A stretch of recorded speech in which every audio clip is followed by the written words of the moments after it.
What's going on, everybody, and welcome back to the Locked On Pirates podcast. I am, of course, your host who does the most, Ethan Smith. Hope you all are having a phenomenal Friday, February 25th, and it's going to be an interesting episode today as me and, of course, our usual Friday guest, finally back on the podcast, Mr. Adam Bittner, is joining us today to talk about who is most affected by the MLB lockout, how the lockout affects the Pirates, and what we think about the likely prospect of losing games at this point. Of course, nobody likes the lockout, but we have to talk about it here on the Locked On Pirates podcast and see how it's really going to affect this ball club. Of course, thank you all for making me your first listen of the day every single day here on the Locked On Podcast Network. Of course, if you're on YouTube, go to the bottom of the screen. You can follow me on Twitter at MVP_Ethan and follow this podcast at Locked On Pirates. We are also available on Spotify, Odyssey, Google Play,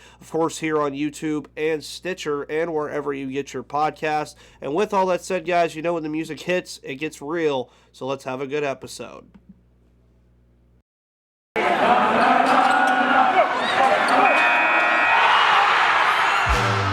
You are Locked On Pirates, your daily Pittsburgh Pirates podcast. Part of the Locked On Podcast Network, your team every day.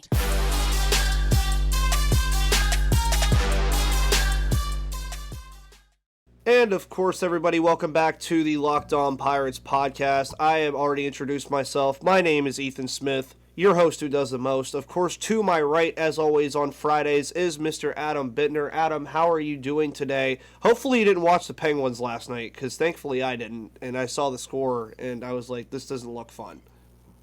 I did not watch the Penguins last night, so it appears I didn't miss much. Yeah, 6-1. 3-0 in the first 9 minutes. It looked like I was watching the Pirates play the Reds last season.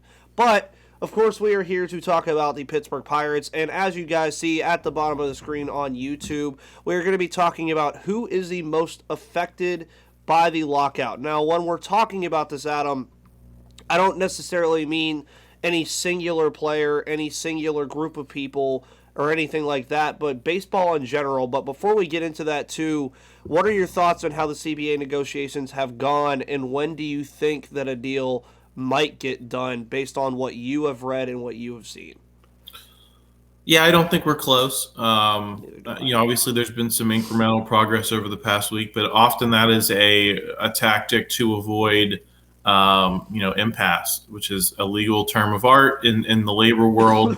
When an employer can impose its own contract, so sometimes, many times two sides have things that they're willing to give just to keep negotiations going so that they're not reaching impasse. So, I kind of think that's where we're at the stage now where they're just moving ever so slightly to keep negotiations moving, but they're not really resolving the big issues. So I don't think we're anywhere close to a deal. I think games are going to be canceled. I don't think there's any way that they get anything done this weekend. Yeah, of course, and I've been on that train as well. Of course, they set the hard deadline for this Monday. Of course, we will have Gary Morgan on Monday and probably be talking about the same exact thing, as we'll probably be previewing that final deadline day. But when you're looking at it, especially, I kind of got inspired by this from reading I believe it was a New York Post article, but I don't want to be quoted on that, about Garrett Cole and Max Scherzer losing, I believe, $193,000 and $237,000 for every missed game this season.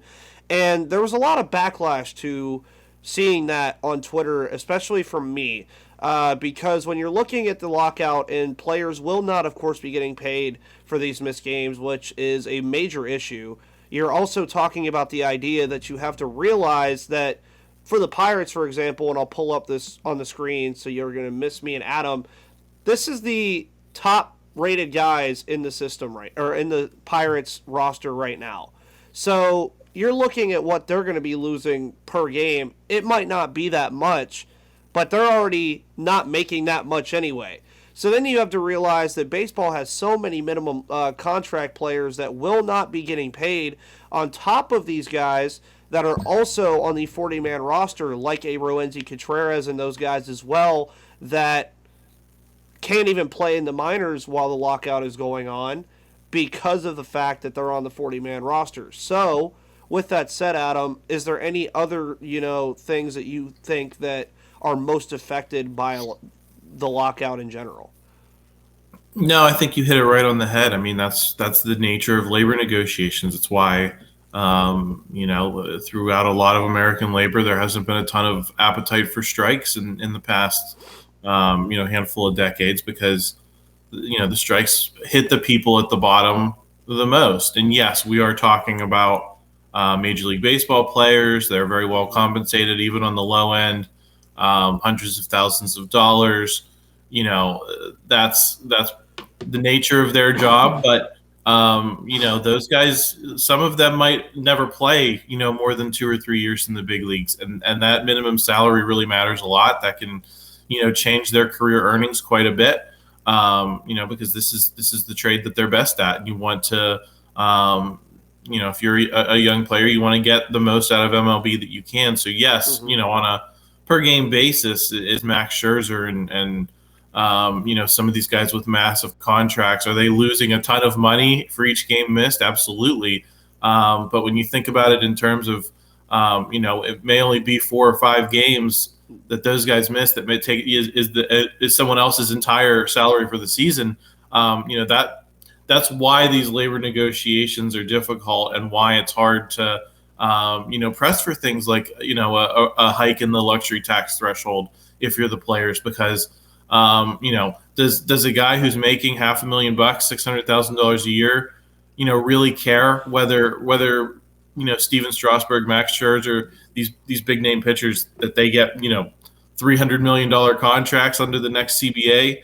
Probably not. And that's where sometimes there can be discord among the players, but it seems like at this point they're sticking firm together, whether they're at the top of the scale or the bottom.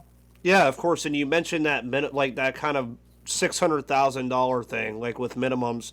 When you do the math, when you divide that number by 162, welcome to math class. I am Professor Smith, and I will be telling you how to divide numbers.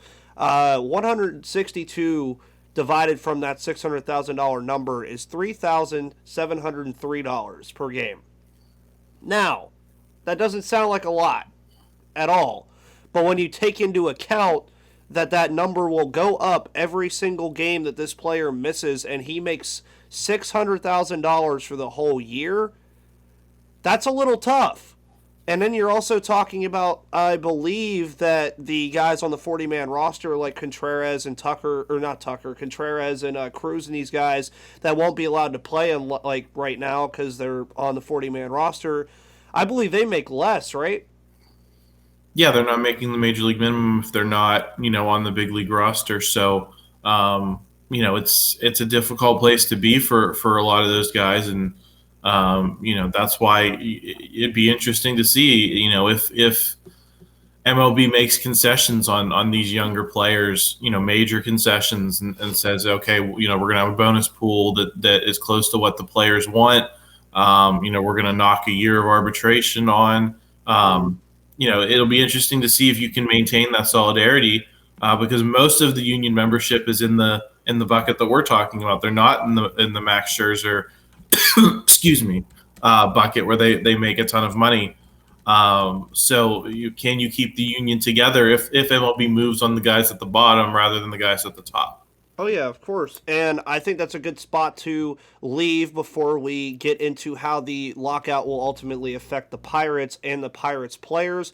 But before we do that, I want to let you guys know about the best protein bars on the planet, and those are Built Bar. Built Bar, of course, is the best tasting protein bar in the entire world. Of course, all Built Bars are covered in 100% real chocolate. Yes, Puffs included. Puffs are the first ever protein-infused marshmallow. They're fluffy, they're marshmallowy, they're not just a protein bar. They're a treat, and they're covered in 100% real chocolate. All Built Bars, of course, are low calorie and high protein, and make sure you replace your candy bars with these. They are better. A typical candy bar can be anywhere from 2 to 300 calories. Meanwhile, most Built Bars contain 130 calories, 4 grams of net sugar and net carbs, and 17 grams of protein. Of course, there's 9 different unique flavors to enjoy at Built Bar, and you can get a mix box where you'll get 2 of the unique 9 flavors. And just make sure you go to BuiltBar.com, use the promo code LOCKED15, and get 15% off of your order when you use the promo code LOCKEDON for 15% off for the best protein bars on the planet.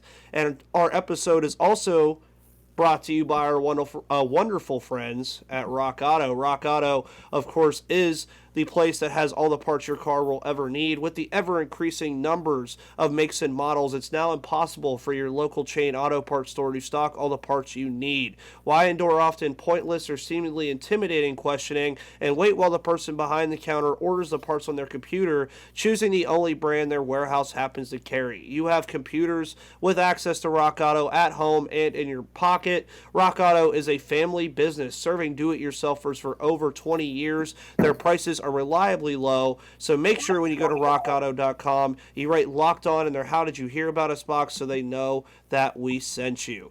Now, this is when me and Adam might go a little longer, because the lockout for some teams, it hurts every team. We're just going to start with that.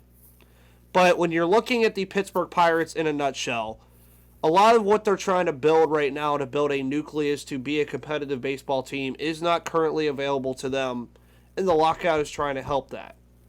So, of course, directly, they're being affected by it. Now, indirectly, it's affecting player development, as I've already mentioned multiple times, with guys like Roansy Contreras, O'Neal Cruz, Kanan Smith-Njigba, Travis Swaggerty, who will not be able to play right now, period.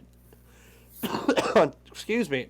On top of that, you have so many other young guys in the system too that are going to get time in Altoona, but spring training is always so important for them to see actual major league pitching, even though they might just be in Double-A all year, to fully see where they sit right now and if they're going to be up in 2022 or 2023 or beyond.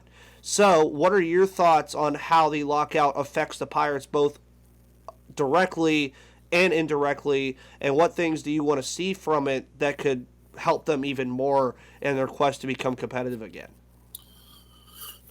Excuse me. I think there's short-term and long-term, right? In the short term, these are the things you're talking about: development, getting some of these top prospects to the majors. Does this delay, their arrival?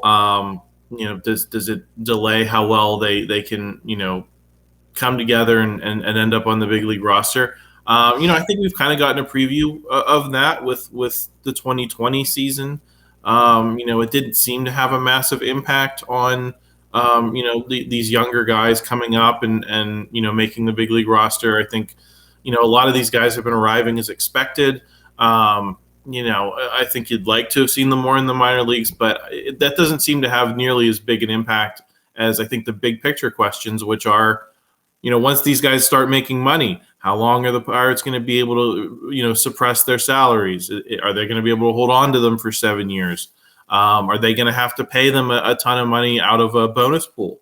Is that going to force the payroll up if they have to start paying the younger players more, where they've been able to keep them, keep their salaries low for a long time? How is that going to affect the way the Pirates build? Are they going to be more interested in spending their money on free agents if they're going to be forced to spend it on younger players more upfront anyway? I think those are the big questions that, I need to have answered, because I think it's going to have a bigger effect long term on how this rebuild goes, than the questions of, if Roansy Contreras misses a handful of starts in the minors to start the season, I think he's going to be fine. And there might be some minor impacts, but this team's not going anywhere anyway.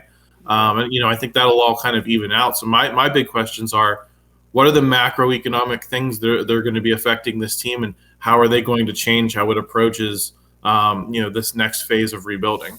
Of course, yeah. And also something I talked about when I was on the Pirates fan forum on the DK Pittsburgh Podcast Network last week. Go check that out. That was very fun.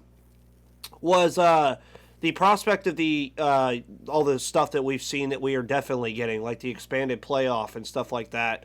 And I brought up the 2018 season where the Pirates would have made the playoffs as the 7 seed after that 83 and 79 season, I think is what the record was. And even that kind of thing is going to be affecting the Pirates right now and how they think, because the trade deadline is going to get more interesting. Say, like last year, that there was a prospect that the Pirates were, like, obviously they weren't going to, but there's 7 seeds for you to make the playoffs, 7 spots. Do they trade Adam Frazier, and do they even think about the prospect of trading Brian Reynolds in a year or two if they say they're, 3 or 4 games above or under 500 near the trade deadline? That's a fun thing to always think about. Also, how do you manage, like you mentioned already, with all the macroeconomic things that might come after the lockout is done?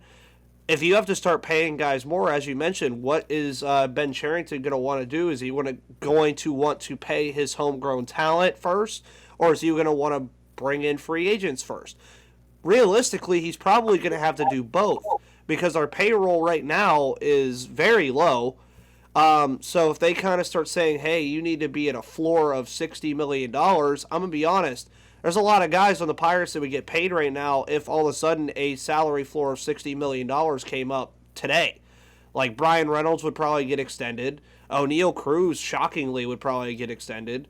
Ke'Bryan Hayes would also probably get extended, even though I still don't think he's done just enough to warrant one yet.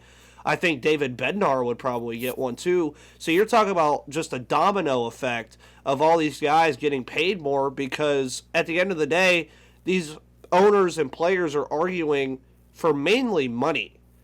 They're not arguing about the actual game of baseball, guys. They are arguing over micro and macroeconomic issues in the game of baseball.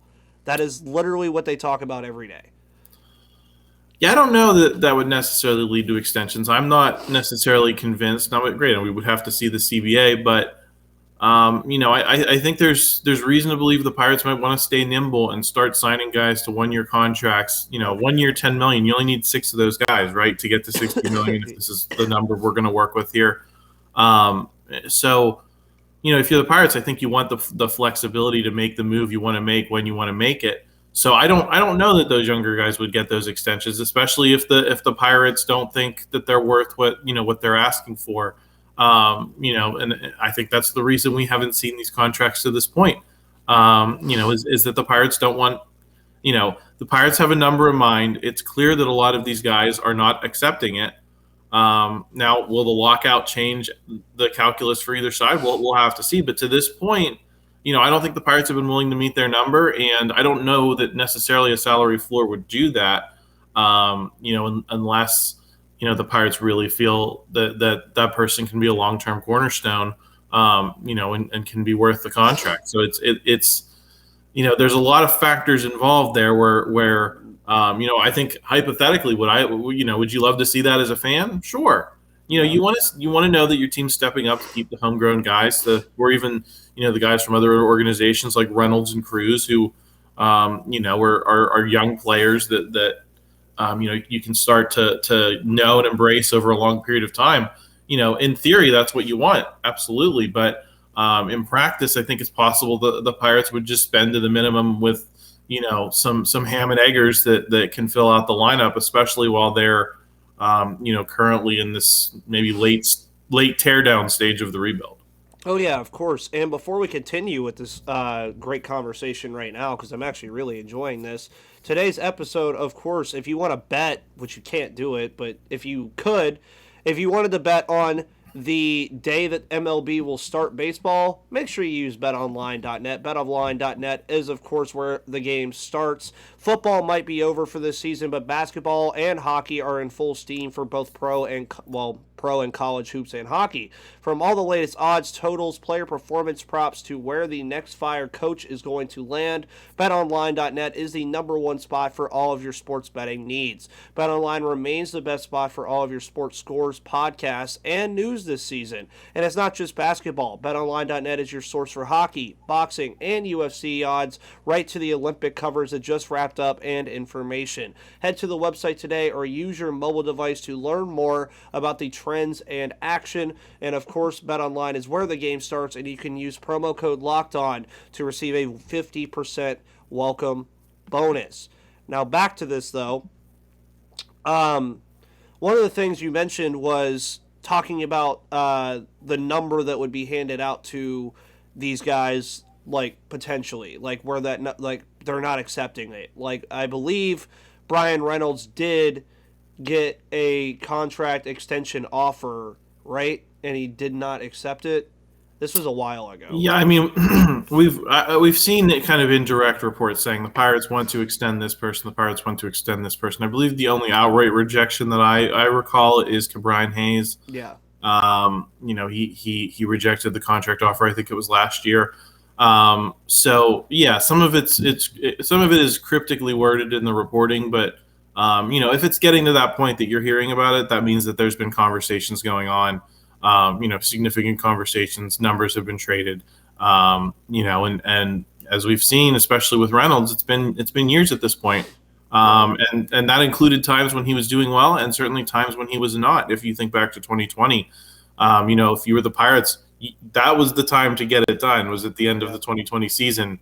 If you really believed in Reynolds, now he's going to cost as much as he'll ever cost because of the season, he had last season. So you don't really want to pay him now. You want to see if maybe he can regress a little bit in 2022, in theory, and then maybe pay for that. But, realistically, that window, I think, has come and gone. And I think especially if, the lockout changes the balance for a guy like Reynolds, who's been in the big leagues for a while, and makes him more expensive immediately.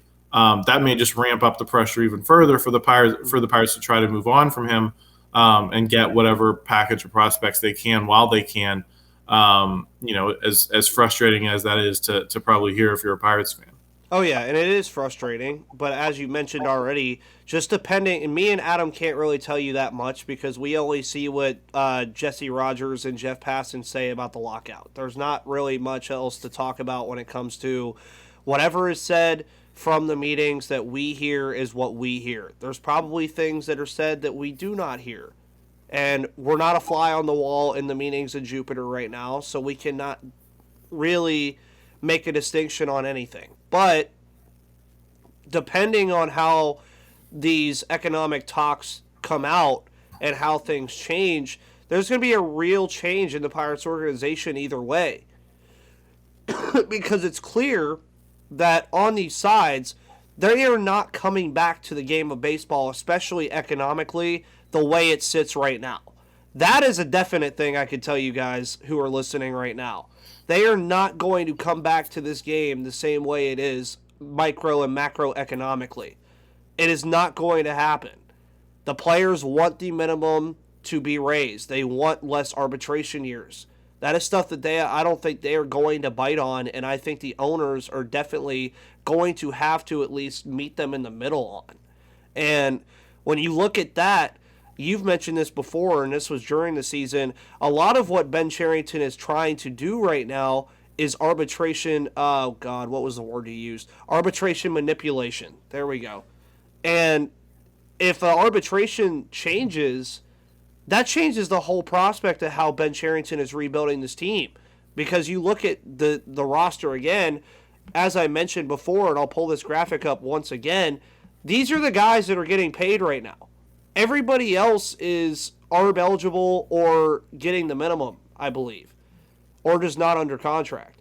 So there's a lot of guys that you have to be worried about in arbitration, and if that arbitration number goes up or if the ARB years go down, then it's going to be interesting. And I've already seen that they talked about a player starting out at $600,000 or whatever number it was, and then they get $10,000 per year before they hit arbitration. That changes things too. Because if you're talking about having 20 minimum players in your system or like 15 minimum guys times 10,000, I mean, that's $150,000 extra dollars per year for somebody like Bob Nutting, which I haven't said that name in a while, guys. You guys know it's my trigger word. You never know, that might be a lot of money to him. But again, as Adam has mentioned before, and I've mentioned before, and I'll let Adam touch on it again, the game is going to change in some way. It's just is it going to change for the good of a team like the Pittsburgh Pirates who desperately needs it to?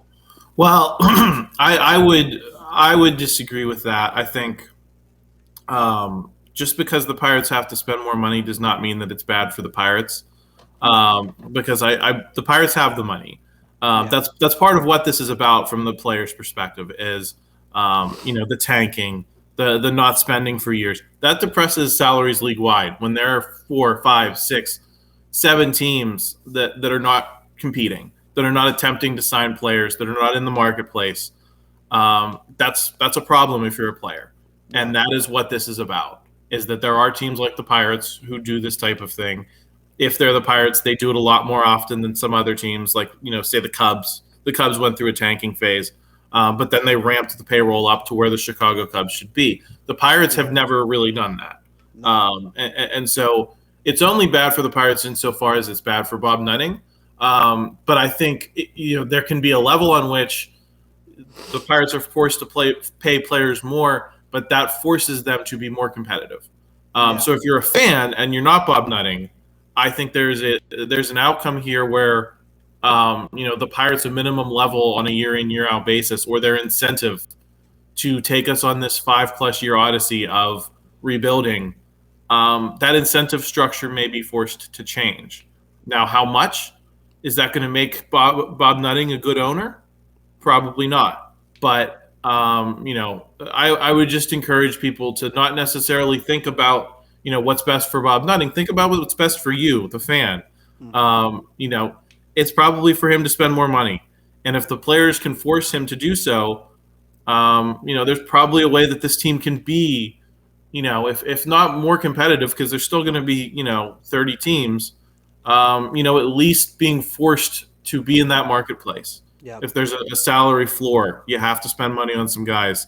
If there's arbitration numbers, you're going to be forced to spend more to keep your own players. Everywhere, the players are trying to get teams like the Pirates to spend more everywhere. And I think in the long run, that's good for fans, even if it's not necessarily good for Bob Nutting. 100%.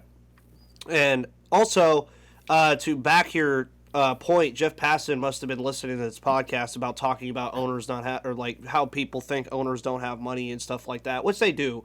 So he was talking about baseball being a profitable venture and brought up the Atlanta Braves' profits this year, which were $104 million. Obviously, that's with going to the World Series. The Pirates number, of course, probably not a public number, but it's probably up there. So, yes, as he just touched on, as Adam just touched on, it's not a he doesn't have the money problem. It's he's not forced to spend it right now problem. And I think, as you mentioned again, the players deserve to be paid. If you're telling me that, that I have to work from March, actually for pitchers and catchers, February, and if I make the World Series now under the expanded playoff with 7 teams, which the MLBPA apparently wants 12, which is like, that's a whole nother bag of beans that we have to open. You're telling me that I'm working from February until mid-October. It's a long time. It's a long time. Mid to late October. And they just deserve to be compensated, dude. Now, I'm not saying like, oh, well, like every single player that's ever played baseball deserves to be compensated, like crazily. No. You get what I mean, look at like these guys that get these mega deals. They get the mega deal for a reason, because they're good. There's a lot of minimum baseball players in baseball because baseball is just that kind of game. There's so many guys there. But when you're looking at it from the standpoint of making obviously a living wage, they're making way higher than that. But when you start talking about the prospect of losing games, as we talked about before, losing $3,000 a day as a minimum player, that adds up over the couple days. But Adam, I love having you on the podcast. You always give a different perspective on Bob Nutting, on the Pittsburgh Pirates, on the rebuild. You're always a fun listen. I mean, hey, I honestly listen to you like these people listen to you every day. I just sit here and listen and let you go because I really like your opinions. I love everything you do. And of course, guys, thank you for tuning in as always. Hopefully you guys enjoy having Adam here on Fridays as well. And speaking of Adam, what are you up to over there at the Post? Yeah, I worked on the Pittsburgh Maulers draft this past week. So if you want to check out their roster for the USFL season, head over to postgazette.com. Also, worked on some Pirates or Steelers mock drafts. It's getting to be that time of year. We do the mock draft tracker every week between now and the draft itself. So check that out. Kind of see what the temperature is around the internet each week. And of course Jason Mackey, if you're looking for Pirates coverage, he's been down in Bradenton, doing some great work, talking to the development players. The Henry Davises of the world. Check all of that out at post-gazette.com, and please consider subscribing because it helps us do the journalism we love to do every day. Oh, yeah, of course. And you guys already know where you can find Adam on Twitter. You can find him at FujiMaster24. You can find me on Twitter at MVP_Ethan. And you can follow this podcast at Locked On Pirates on Twitter as we, next week, as we normally would if the season was going, I'm going to try to get you guys 5 episodes next week. So shoot me your ideas via Twitter. Shoot me ideas via DM, comments on any post, all that good stuff. I am all for it. We can talk about anything. Even if it's not the lockout, we can talk about literally anything. But it's going to be a fun time, guys. I will see you on Monday, February 28th, which apparently is deadline day for if we're missing games or not for sure. But as me and Adam said today, it looks like we definitely are. I will be joined by Gary Morgan as I am every single Monday, and I hope you all have a phenomenal weekend. Adam, same to you. Guys, thank you so much, and have a great rest of your Friday.